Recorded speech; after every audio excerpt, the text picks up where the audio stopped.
Misconception oħra, ħmerija oħra, semmejnija fl-irkejjen passati, hija li iktar ma nagħmel użu mit-toilet, iktar ifisser li l-metabolizmu qed jaġġel. M'għaddu x'jaqsam xejn.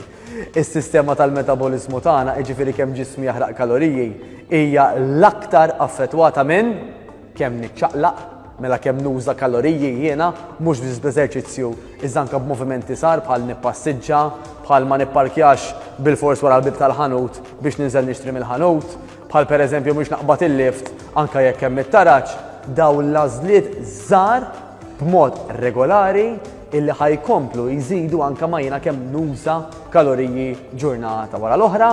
Il-metabolizmu huwa affettwat ukoll mill-għażla ta' ikel tiegħi, semmejna fil-kejjen passati wkoll, illi madwar kwart, madwar 25% tal-kaloriji li ġejjin mill-proteini dawk wara li jiena nkun kilt il-proċessi naturali tiegħi, il-ġisem tiegħi, madwar kwart tat-total tal-proteini li kun smajt bħala kaloriji ma jinġemax minn ġismi.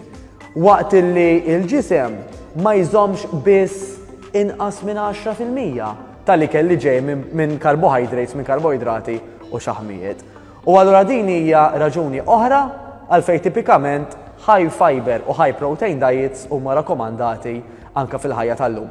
High protein u high fiber diets huma relatati immens, huma simili anke ta' l-istil mediterranju, l-istil ta' ikel oriġinarjament illi aħna konna magħrufin tant għalih fil-Mediterran qabel ma kellna influenzi minn pajjiżi oħrajn ta' ikel aktar proċessat u aktar forsi mhux daqshekk sustanzjuż, ejja ngħiduha kif inhi. Però nerġgħu nirrepetu illi kollox jista' jkollu postu, però fil-maġġoranza tal-ġranet idealment madwar 80% ta' meta jiena ħanikol, idealment nażel ikel illi huwa naturali fi kwantitajiet ikkontrollati biex inkompli nagħmel il-progress illi iddeċidejt illi nagħmel ftit tal-ġimgħat ilu anke mill-ewwel rokna illi kellna flimkien.